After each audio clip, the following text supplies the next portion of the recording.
warahmatullahi wabarakatuh. Perkenalkan, nama saya Eli Marhati Saliha. Saya mahasiswi dari STKIP Andi Matappa, Program Studi Pendidikan Matematika. Di sini saya akan melakukan uji korelasi person dengan menggunakan aplikasi SPSS untuk memenuhi salah satu tugas mata kuliah Statistika Terapan Pendidikan. Baik, di sini ada beberapa hal yang terlebih dahulu yang saya akan jelaskan.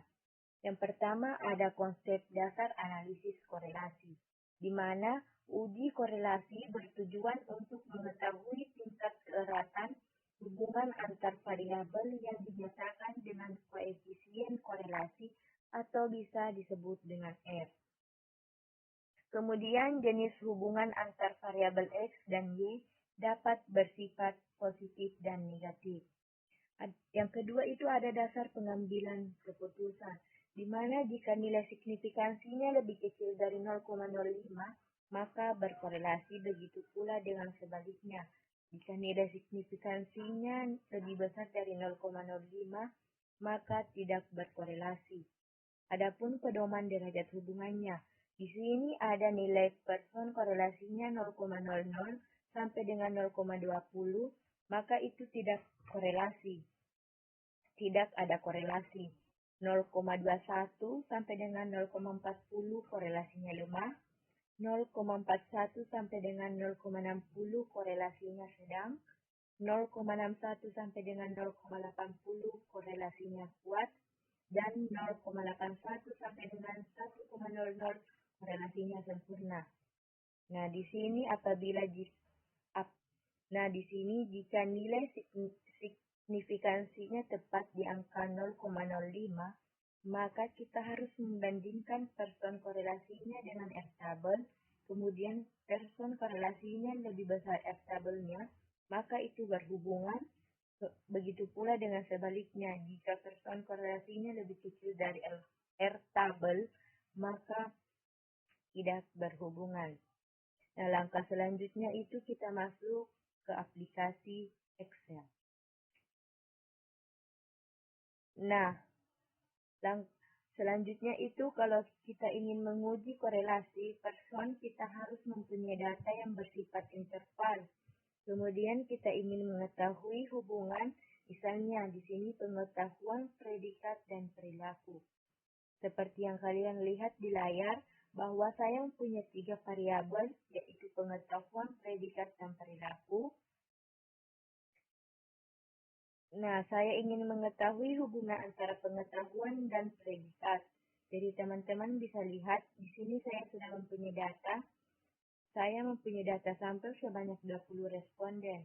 Nah, di sini 20 responden nantinya kita akan menggunakan uji korelasi person untuk mengetahui hubungan antara pengetahuan dan predikat. Oke, terlebih dahulu di sini saya akan masuk ke dalam aplikasi SPSS. Nah, setelah masuk ke dalam aplikasi SPSS, silahkan klik pada tombol variabel view. Nah, setelah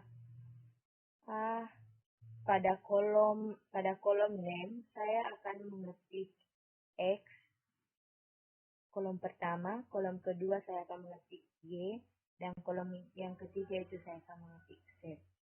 Nah, pada kolom label saya akan mengetik pada kolom pertamanya yaitu pengetahuan, kolom keduanya predikat, kolom ketiganya yaitu perilaku. Nah, pada kolom desimal di sini terdapat angka 2, maka kita ganti dengan angka 0.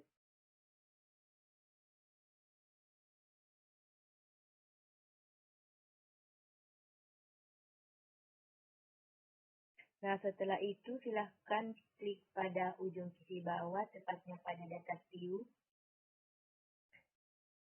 Nah, di sini sudah terlihat kolom X, Y, dan Z. Langkah selanjutnya kita akan menginput data dari Excel. Nah, kita kembali ke aplikasi Excel. kita akan mengcopy paste.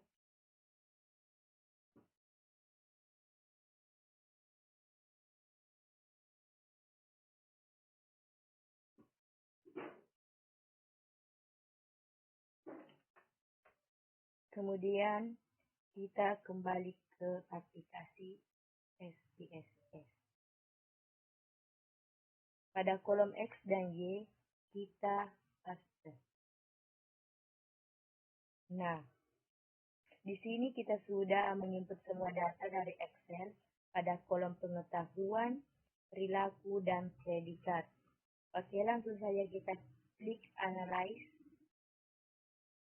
Kemudian kita pilih Correlate dan Divide.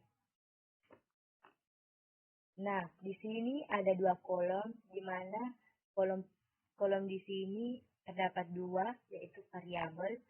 Nah, pengetahuan kita pindahkan ke kolom variabel. Begitu pula dengan predikat, perilaku. Setelah pindah ke kolom variabel, maka kita centang person to Taylor dan kita centang flag significant correlate. Kemudian klik OK. Nah, di sini kita bisa melihat bahwa arti dari bintang itu adalah ini. Sudah dikasih keterangan bintang di mana korelasi ini signifikannya pada level 0,01 atau bisa disebut dengan 90%. Jadi ini dikatakan ada hubungan antara pengetahuan dan perilaku. Namun pada signifikan predikat terdapat hubungan antara predikat dan perilaku karena nilai signifikansinya itu tidak lebih dari 0,05. Kemudian nilai personnya bersifat positif. Nah, sekarang kita mau mengetahui apa maksud dari nilai person korelasinya. Kalau dari nilai signifikansinya kita sudah tahu bahwa ketika nilai signifikannya itu kurang dari 0,05, artinya di sini ada pengaruh hubungan. Kalau di atas 0,05 tidak terdapat hubungan. Nah, maksud dari 0,588 ini adalah nilai kekuatan hubungannya. Jadi nilai dari 0,588 ini maksudnya itu dia berada di kekuatan hubungannya. Di kategori apa? Misalnya itu berada di kategori rendah, sedangkan atau tinggi.